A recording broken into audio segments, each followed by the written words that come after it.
So if we now move on to what does the person need?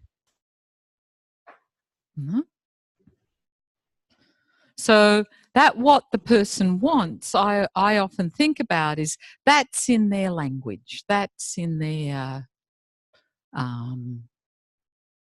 ideas, and what the person needs is what I'm working out from a Feldenkrais perspective. What would be helpful for this person to understand as a learner?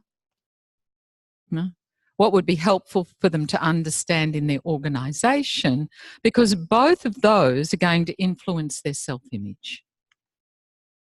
Okay, so it's a really big question. How do we start this process of trying to determine what someone needs? You're already doing that with what you're doing with Jen. You've got a group of people and you're trying to work out what they need in Feldenkrais language.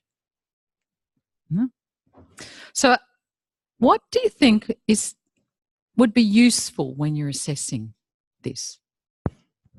What would it be useful for you to understand when you're assessing someone, what they need? Just throw some ideas up.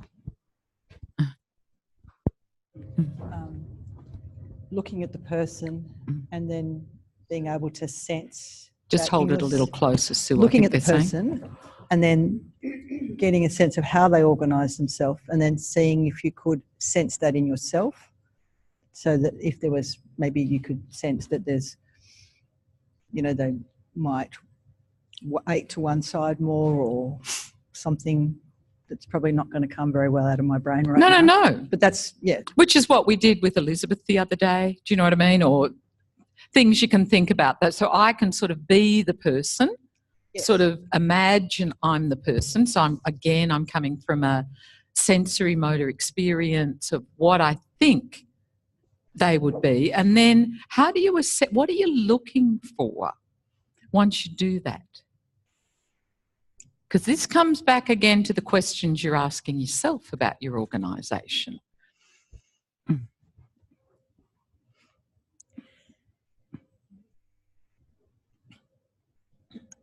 The part of movement where there might be a road bump or some hesitation in completing a movement.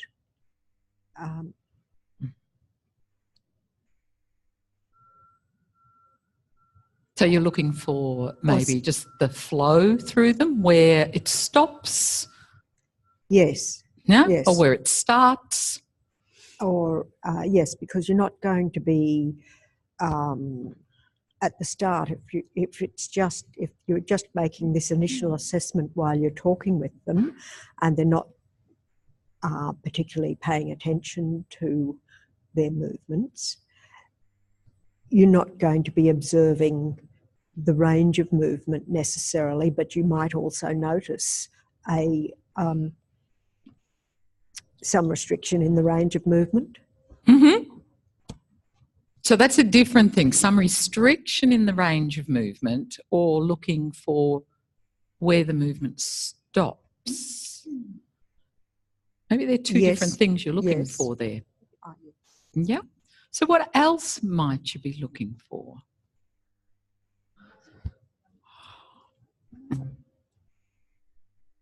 Oh, actually, before we do, Helen, how would you sense that on yourself?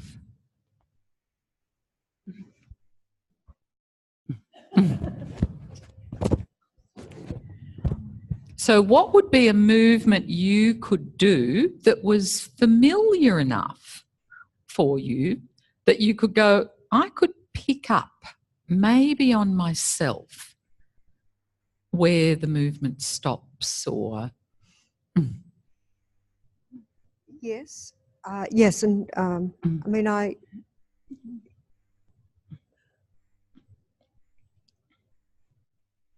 you could be paying attention to, in some way, reflecting the person's...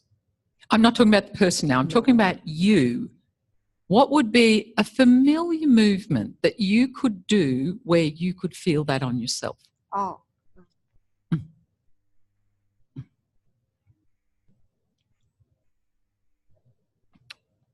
And you can all feel this on yourself. Is that possible? What would be a movement that you could do that you could feel? I can feel if the flow stops, or there's something there that it doesn't get through.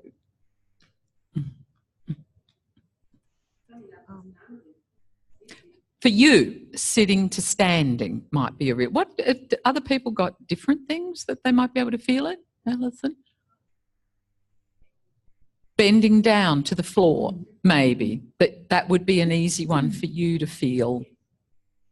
Yeah? Walking straight. Sorry, Helen? Walking straight. Walking, yeah. So walking something maybe where you could pick it up.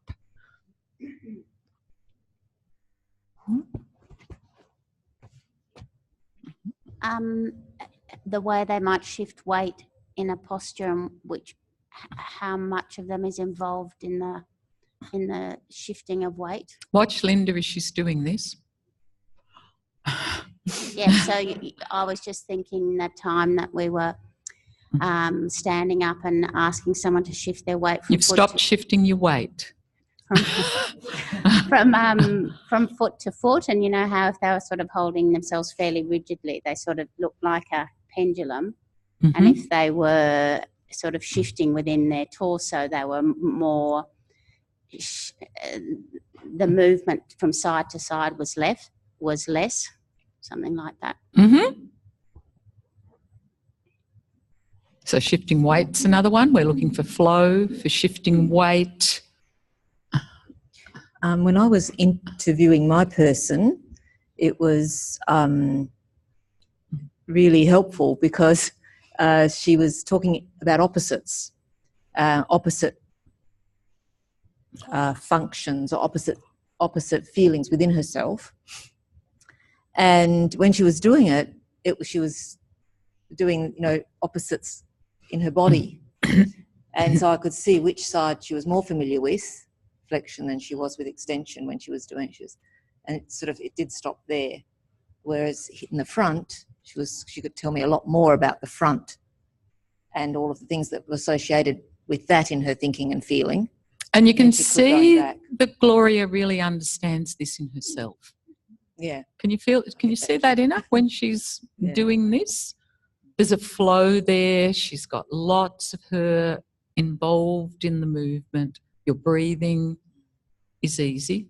So I suppose one of the things I'm going to suggest to you is that the thing that you might want to assess is something you understand in yourself really well. So I'm not so much talking about, remember where I was talking yesterday that you're going to find something that's really meaningful and relevant to them. It's always really important. I think what can be just as important is you've got something that you understand so well on yourself, you can make a lot of distinctions about. You can feel a lot of things, that might be a really valuable thing for you to use as an assessment. No? Because otherwise, it can be the blind leading the blind.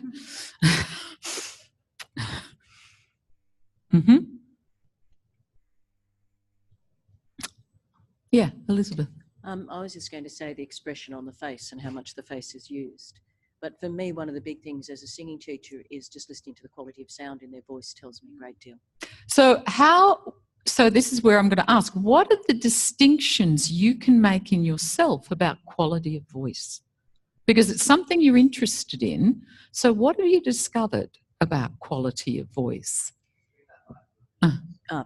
Where they place it, whether it's forward or back in there. Yeah, what have you discovered about your voice? Oh, well, I've spent ages getting my voice forward. Come on. Yeah, tell us. Yeah, so whether they can lift the soft palate or not, whether they can use the lips to form the sound, whether they can place the sound near the ceiling or the floor, or so there's placement, understanding of tonal quality, which comes into the emotional sphere, because what they're feeling tends to flow into the voice. whether they're tired or not tired, whether they're happy, sad, had a good day, bad day. So how would that apply then? Because I can hear all the things you're saying, and I can hear lots of distinctions you're making. How could any of that apply to what we've got here? Well, all of those things are connected to breathing, how they hold their body.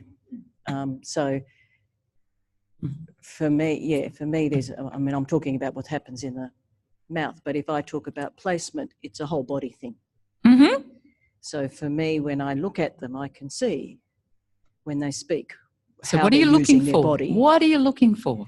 I know I'm pushing you a little bit that's here. all right. I'm looking for... Because you're making distinctions, I can see it. I'm just asking you to... Yeah. I'm looking for whether they do this. So what their shape is? Yeah, so their shape, their uprightness, their sense of collapse versus their sense of their skeleton availability. supporting them. Yeah. Whether their feet are close together, further apart, how are they supporting their body? Where their head placement is, up, down, round, so many, one side. What they do with their jaw. Where their so eyes you are can looking. hear Elizabeth's got a lot of questions she can ask here. Because she's sort of got this big picture. No? Lots of distinctions, lots of things for people to pay attention to. That Elizabeth's framed around, and I'm sure she's got more things, but she's framed it very clearly around the quality of voice, knowing that the quality of voice is self-use and everything is related to that. So, anyone else have something like that that they can make a lot of distinctions about?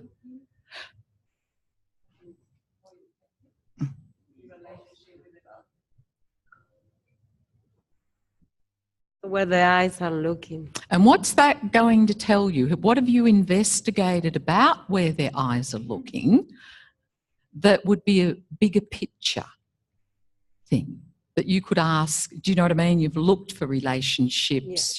So what are some of the things that you found? You found if they got confidence to be here, if they're looking forward or if they're looking down, they don't feel so much stable, or not stable, but... So you can see Quiletta's weight. got it all. So I'm going to really keep pushing you. Yeah. What are the distinctions you're looking for? The shifting weight as well. Shifting weight has got something to the do ground. with it. What else? If they got the ground, they know, they hear, and they don't need to be there and there. The breathing as well. How they organizing to be here and not frightened down there. I don't know. Or they're looking somewhere. They're shifting way more here. There is more here. So another thing I could ask you to think: what makes the eyes free? Maybe that's a bigger question. Just as Elizabeth's been doing about. What are all the things that she's discovered about how you use your voice?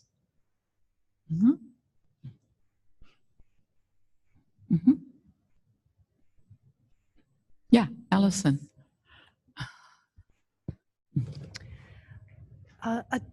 This is shifting mode slightly, but going back to trying to ascertain, what they might be open to, what kind of a learner they might be. So, and linked to that, how much you might be able to, where they're starting from about themselves. Either they've got a fixed view about, I've had this shoulder and it's, and what kind of image they have in their mind of that. Those things you talked about before, what other things might they have done? Has it helped? What have they learned about that for themselves? To give you somewhere to both And what start. are you looking for in terms of these that are going to give you some solid information? It's well, Because I'm it's- getting to how do you assess this is what Yeah, I'm so saying, and you it's- know it, but yeah. So it's the first. It's how many parts of themselves are included in their image, or what makes up their image. In a sense, it goes to their intention and the extent to which their intention is to kind of like how do they stay mobilise and how do their they intention mobilise, yes, into action?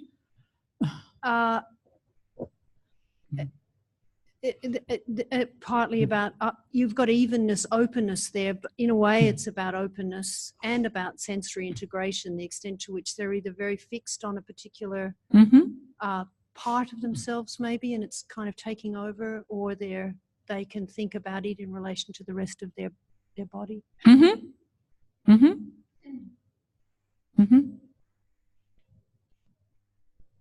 I thought we had somewhere. No, it's not. We didn't say everything was up there, remember? No, sorry. I'm reading on the right. It's reframing a problem-based approach into a learning-based approach. But it's the extent to which you can help the person want that, I suppose, rather than. And how what are we looking for? That there's a possibility that we could do that. Yeah. What are we seeing How in far their back might you have to organisation start? Yes. that there's a possibility to do that? So how do we know that someone's open to learning? What do you understand in yourself about your organisation when you're open to learning? What are the parameters that are there? I was particularly focusing on, I guess, the language that the person might be using as a way of conveying that. So a bit, I'm not myself not sure how I might see that in their body. So what I'm asking you is how you would see it in yourself. Or how I would, well, I would be, it would be largely a mental, how I would describe myself and the extent to which I could describe myself in more open terms. And what are you seeing in Alison's organisation as she's doing this? No, really, I'm not kidding. This is what it's about. Do you know what I mean? This is what we're trying to reframe it into. This is what we do as Feldenkrais practitioners. No, we just don't reframe learning in language, but we know if we can show them to be more adaptable or open or reversible, or that is going to influence their learning state. So, my question to you is, every time you lie on the floor, what do you do to organise yourself to be ready to learn?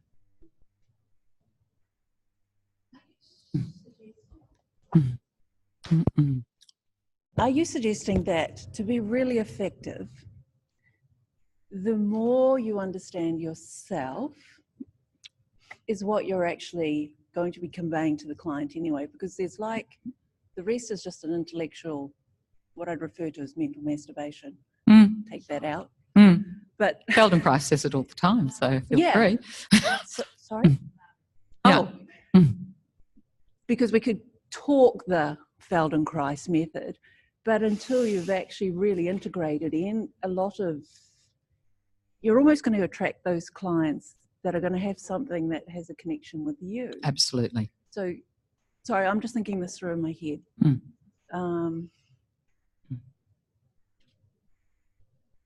So the more authentic we can just connect to that part, then we would actually be doing Feldenkrais. Would we be doing Feldenkrais? Sorry. I get what that you're one. saying. To me, it's about someone who's good at what they do can make a lot more distinctions than a beginner. Yeah? They can see more relationships. They see more complexity, if you like. But the complexity doesn't do this to them. It just brings more to the picture, in a way. So what I'm suggesting to you is that if, and I've seen this in training, so we'll teach people how to assess someone in standing. But if you're not organised to stand well and you're trying to assess someone and make distinctions about what they can do easily, you probably won't even have any questions because it's not something that you've yet investigated on yourself. So it could get simpler for you, actually, if you just stick to what you know. Oh, sorry. So it could get easier for yourself if you just stick with what you know about yourself, which would still make a difference to anyone that actually came to you, instead of having to know all of the techniques. And it's like, yeah, and then you would be learning that obviously as you went. Was that? I would agree with that. Yeah. Go with what you know. Right. Go with what you already can make distinctions about. Go with where you feel yourself competent as a learner. Yeah. Yeah. So that actually, that takes a lot of pressure off, actually, in a way, doesn't it? So what I'm suggesting is that, as I said, if you want to assess someone, I'd really encourage you to find something that you can make a lot of distinctions about. Something that you can really be interested in, yeah? And not necessarily to try and get someone in a position where you're not even sure yet what you're doing. Yeah. Yeah.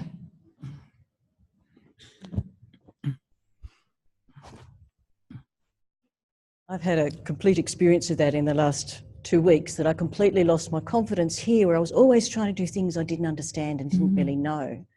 And last night I went and did an FI with a friend of mine who I've worked with quite a lot, who has MS. And I just did what I knew, worked from what I knew, which incorporated what I'd learnt during these times. And by the end of it, I had my confidence back, and he had an amazing outcome. And so that's what, from the beginning, I've always worked with what I know. And I find the training's really hard because I'm always working with what I don't know. But when I do it outside with people, I might do the simplest things. But this work is so amazing, you still get an incredible outcome. And what I would suggest, Elizabeth, and I don't know, is because when you're here, you do something in your organisation that stops that easy learning. Do you know, that's what we're doing in ATM all the time. What am I doing to myself that all of a sudden, oh, I can't do this, or I'm not good enough, or whatever we do. So, and that's the really rich part in a way in FI. I'm stuck again. All I'm doing is twiddling their toe, or do you know what I mean? Doing something, looking for something that I actually can't find because I've never done it before. And I don't think to go somewhere else. I don't think to ask the same question from another place or another perspective, and to see if I do that, does that, if I come back, does that make it easier for me? Because the way I'm asking the question to the person is actually making them feel not very competent. I find I can't even find the question here. It's not even if I go somewhere else, I just don't have a question because it's not my train of questions. Absolutely. And that's where I'm suggesting to you, it's, you know, Alan Questel used to say, and it was really good. He said, habits are wonderful things. Habits are wonderful things. Good habits are things we can make a lot of distinctions about. Yeah, we can make a lot of distinctions about. So they're really useful. If I can already make a lot of distinctions about something, it's really easy for me to ask questions and to feel what I'm doing. But, you know, as I said the other day, if you took me into an art gallery and I'd never been there before and you said, what did you think of this painting? Maybe if I gave you another one to compare it to, you might be able to go, I like that one more than that one. But that's about the level of distinctions that I can make at the moment. So how do we, because we're trying to set up an environment where someone feels competent. And where you feel competent is where you've got more options. You can ask more questions. That's what I'm suggesting to you. Yeah. So, because then I won't get stuck in, I'm just looking for where the movement stops, or I'm just looking for what their eyes are doing, or I'm just looking for, is their weight shifting? Huh? Because that means that when I'm in that position, that's what I'm doing. Is my weight? So they're distinctions, it's great. Is my weight shifting? But is my weight shifting in a way that all I'm thinking about is my weight shifting? Or is it a movement that I feel more integrated in, that I can have a bigger picture, that I can do more in?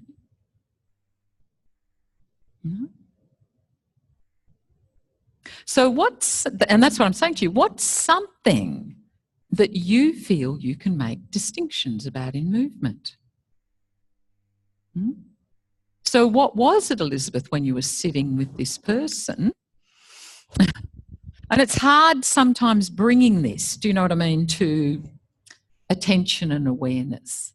Well, I think when I'm working that way, I sense from the inside what's happening with them, which is what I've practiced for years with my singing students. So I'm using a skill that I have.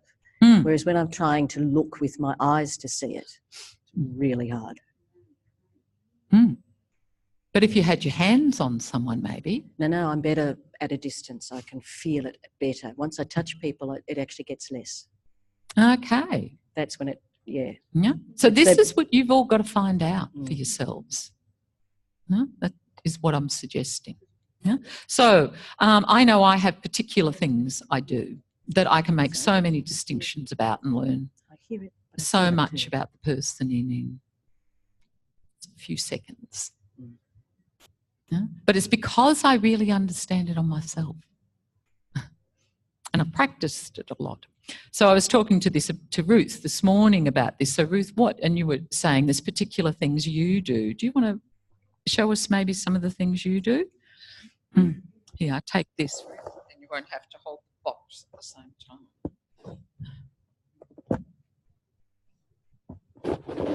We're all going to develop our own. Well, for me, my strongest sense is the kinesthetic. So I know when I first began, I found I'm a lot better visually. So I can, I like playing, walking down the beach and watching people walk and run and picking their patterns. But I really like getting my hands on. But having said that, I guess I have my little list. So one thing I do is I look at people in standing, and then I might say to them, which leg, or how do you take the weight on your legs? Is it even from leg to leg? Is the weight in front of your foot or the back of the foot? Does it turn in more? To see what they notice. So that's a common one. And I would do the same thing about how they take the weight and feel the ground when they're sitting. Just how would you be doing this? How would they be doing this? Okay. Who wants? Julia? Okay. Yeah. All right. No, you might be perfect. Okay, so then, I would have had the interview, and then I'd just say, no, you don't mind if I just have a look at you and ask you some questions. And then I come round here and I get an idea. I try to look for myself visually where I think the person might be taking their weight. So she's asking the same question that she's going to ask them. And then I'd ask you, how do you feel you're taking the weight on your feet? Do you feel heavier on one foot than the other foot? Do you feel forward on your feet, or like you're taking the weight on the heels? What is it that you notice? Okay. And so then that gives me a sense that Shah already has she can make a distinction, but often, when I'm seeing someone, they might make a distinction, but I'm looking at them and I'm seeing the opposite. So then I might come over here and say, do you mind if I just shift your weight a little bit left and right? And you can tell me when you're on the right leg or the left leg. So I could either do that by putting my hands up on their pelvis, and then I'm feeling at the same time where the weight is, and here I'm feeling there's more weight on the right leg. Look at herself. Huh? You're asking the same question. Yeah. Yeah.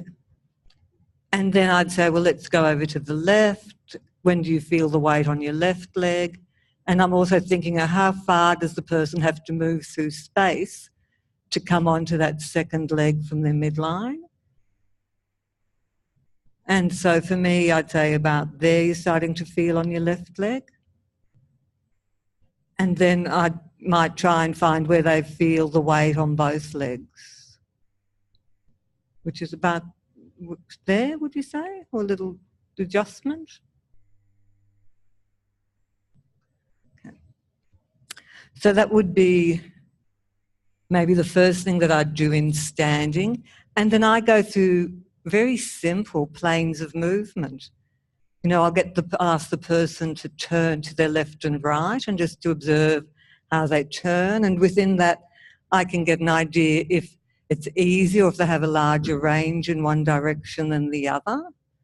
And if the movement, like the flow of the movement, if there's something that they're not involving in the movement. And I'd be asking them, you know, was it the same? Did you feel it was the same in both directions? Okay. And then I often do just, you know, shifting their weight and sort of shortening one side of the body and shortening the other. And if you do that and just feel, you know, here, if you're using your ribs in the same way, and when you do that, how the weight shifts across your feet.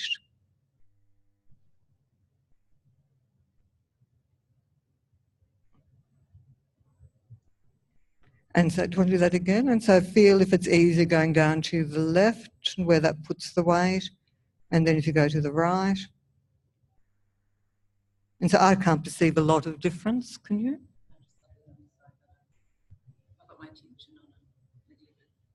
Okay. And then I'd get the person either, you know, I guess it depends if they have something particular that they're coming for, and, you know, if it's walking or if it's throwing a ball or whatever, I'd go more into that activity. And I normally get a person to walk up and down the hallway and make distinctions. And then I'd go through a similar thing with them sitting. Walking, well, it could be also, so if Shah's walking, I'd say, again, you know, looking at how she's taking the weight on her feet, if her steps are equal. And sometimes you get people that are heavy walkers, how they're breathing, if there's, you know, I guess the balance or the asymmetries, and I guess the pattern of the walking, because sometimes people, you know, they'll do a lot of work in one area and it won't go through, or they'll be holding parts of their body and not moving. So I sort of make those distinctions. And, you know, I might go later when they're sitting down normally, sort of, you know, feeling their heads and where they take the weight. If I move their head, if it's easy to get their weight over one leg and the other. So do you want to have a seat here? Yep. So what you're hearing is she's making a lot of decisions. Lots of places for her. Okay. And so then I'd be looking from here, and to me, I'd be seeing if the person's looking directly at me or if their face is a little bit off to the right or left. And it could be tilting or a little bit rotated. And then I just come in and, you know, I try to be, I guess, to make finer distinctions of feeling the different parts of the neck. And so I'd say, I'm just going to move your head a little bit. And as I do, can you feel what part of your neck is involved in the movement? And I'd go most likely for my own, for me to gather the information, I'd go a few times in the one direction.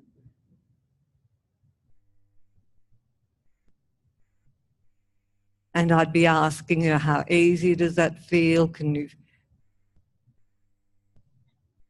And then I'd go the other way.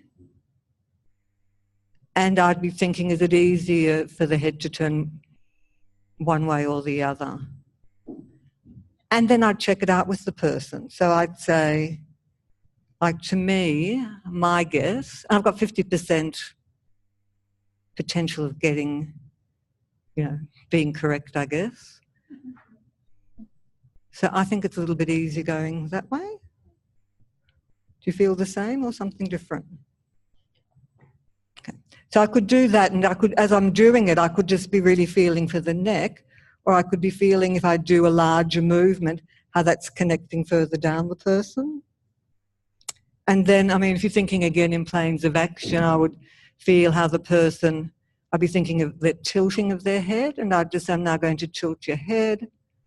And again, I'm feeling as I do that, the quality of the movement, and you can see with here how it really connects to the ribs on that side, and I'm feeling if it does the same on this side. And then I could also, I'm thinking of up and down, I could feel what it's like looking down. And here again, how much is the movement in the neck and in the person's body, and if it's going straight through the midline. And I mean, even before I do that, I might ask the person to do the movements and see what they do naturally, and then feel it and see if I get any more information from there. And then if I'm thinking of how the relationship of the head with the pelvis and shifting ground, well, then I'd be thinking of, if I'm bringing Shah forward from the head, how available is it for her just to come forward through the middle? And when I did that, my sense was that she tended to arch her lower back and maybe take a bit more weight on the right side. Or does it feel like it's through the middle? No, it's on the right. And then I might think, okay, so let's see if I turn her head a little bit to the right, how easily she'd come over the right leg. And to me, it's not like a direct line. It's a bit like, if I were to exaggerate, she goes here and then here, rather than coming just straight forward. And then I'd check the same thing on the left leg. So that to me was more of a direct line of movement.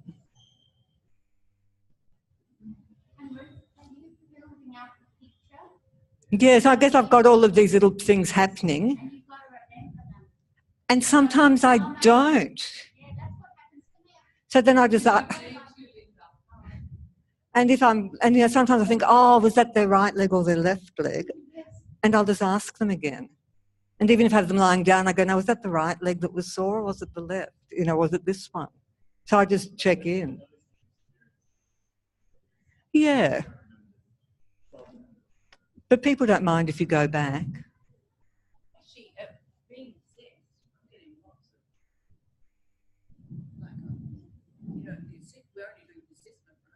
Mm. Mm.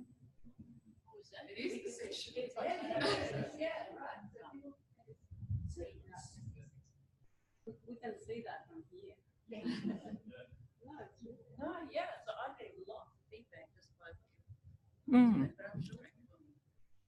Yeah, and it also gives me an idea if the person has a sense of what I'm doing, or if they just can't feel anything as well.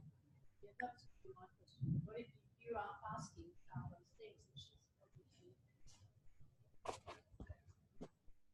those things? So you would normally put those questions to the person, and then what's your response if they just go no, or no, I didn't feel that? Well, then I'd repeat the movement, and I might get them to do it. So, and I'm great at turning. That's one of the things I love, rotation. So say if we go back to rotation, I might say to Shah, can you turn around? Because that's my habit. One of my things.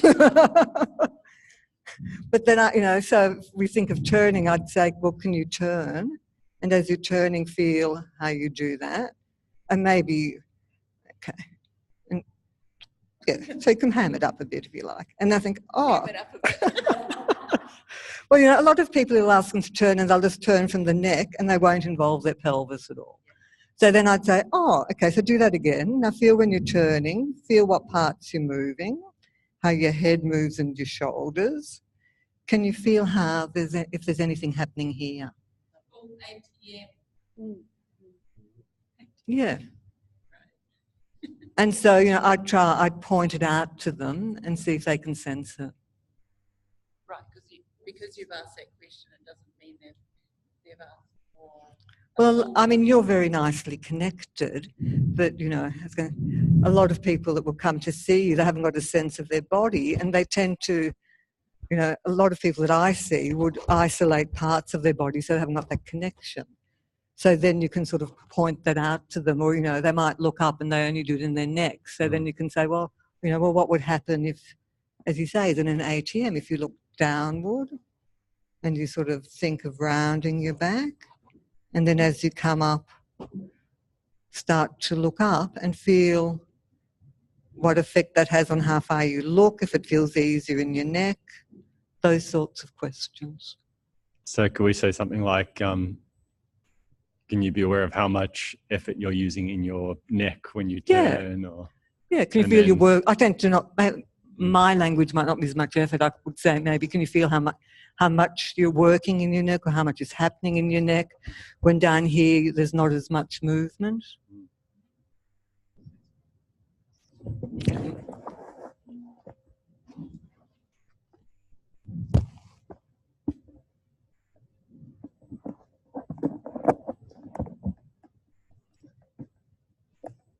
So do you get the sense that Ruth can answer all those questions on herself?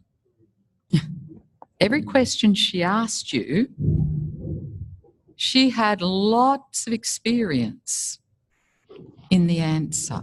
And I think the most beautiful thing was, I understand rotation.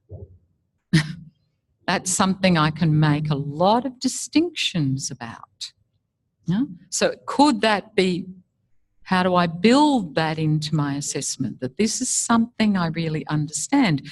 Because there I can draw people's attention to things because it's just embodied in me. It's in me. Huh? So I think coming back to your question, Alison, is I think this is what, one of the questions I could say to you is, because to me, what I'm trying to determine, my biggest thing I'm assessing is their ability to sense. No? That's the biggest thing, what distinction. So, right back at the beginning when, and Ruth says where's heavier, I might use left and right. I can make a lot of distinctions about left and right.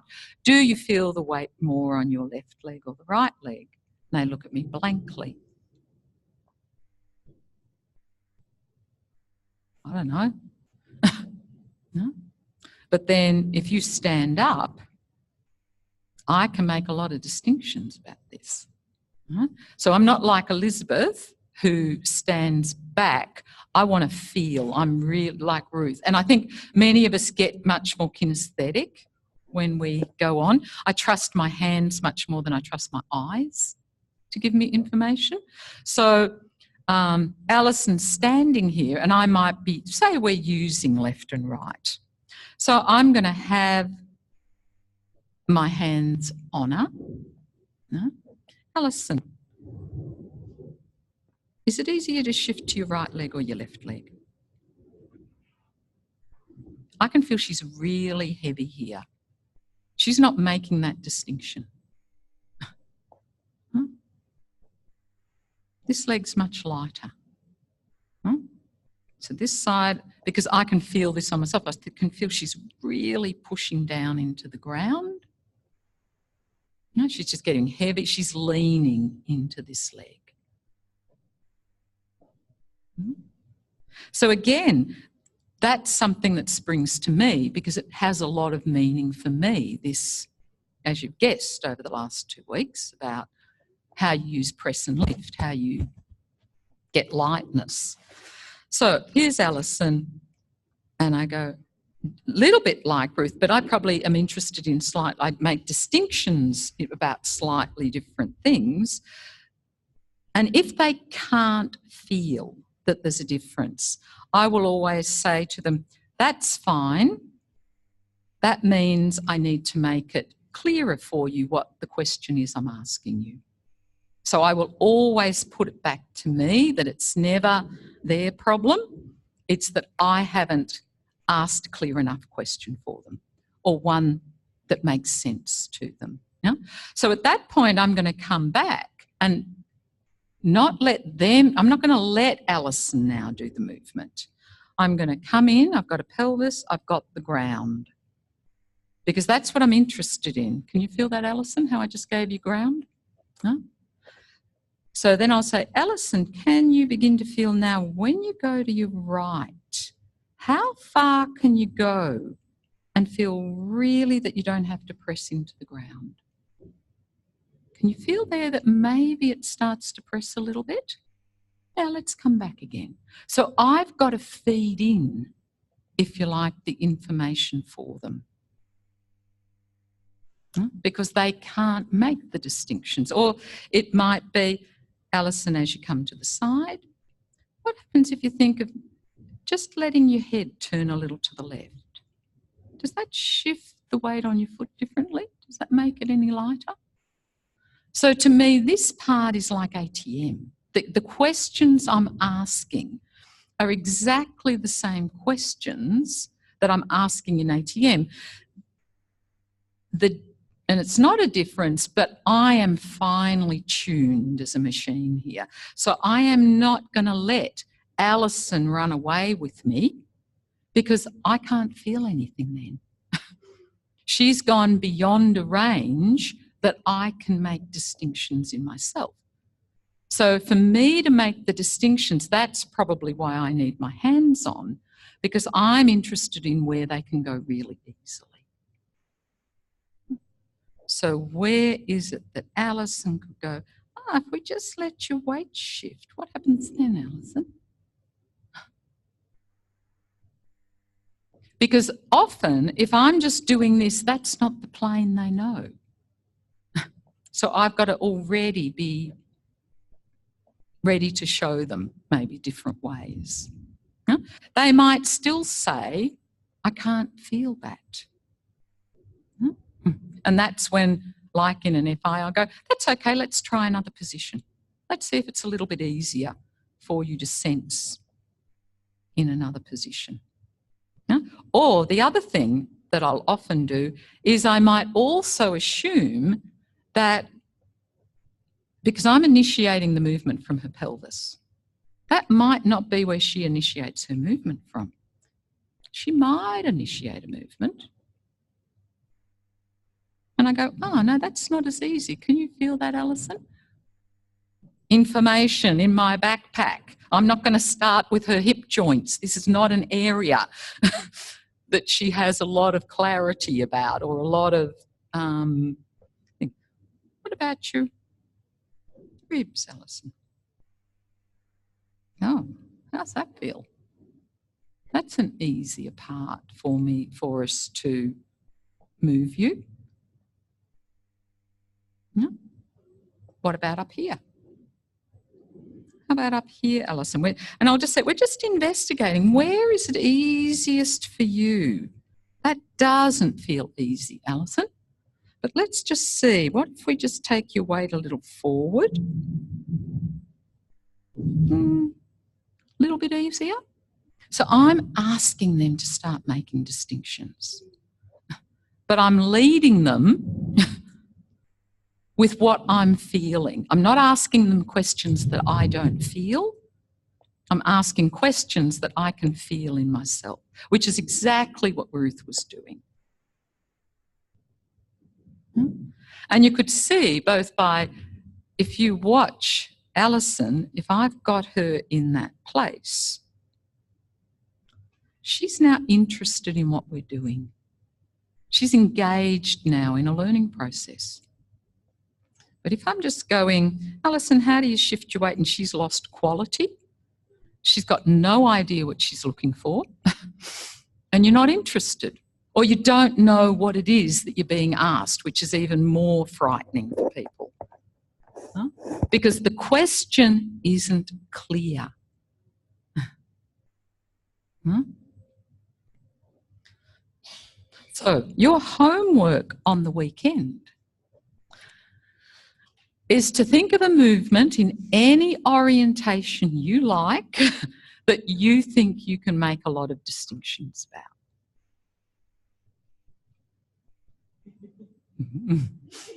And it's fine if it's in lying. That's where you'd start. If you think you can make a lot of distinctions in lying, what could you get the person to do in lying? Do you know what I mean? It might be rolling your knees. I don't know what it is for you. But if you can find something that you don't have to be thinking because it's in you, I think is an incredibly valuable tool to use in assessment. Yeah? So what would you use, Sean? Diagonals.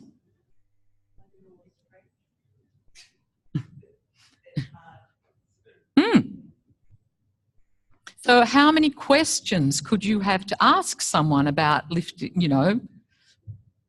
reaching over to the side? How many questions could you ask about the legs and the pelvis and the staying in quality? Because that's what we're trying to get. This learning state we're trying to evoke in people is a place where they feel whole. And so we're keeping them in a fair amount of quality, not just sort of, by all means, you can observe them and see what they do. But at some stage, Elizabeth wants to still look at them. At some stage, how do you refine that down into its ATM again? I'll make it smaller, go slower, so I can make more distinctions.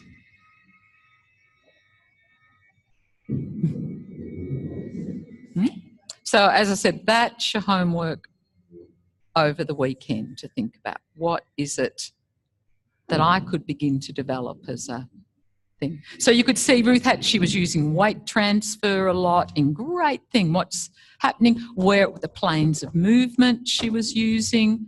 How do they do it? She was using the freedom of the head and how that shifted weight. So how, all of these things here that we're looking for, intention into action.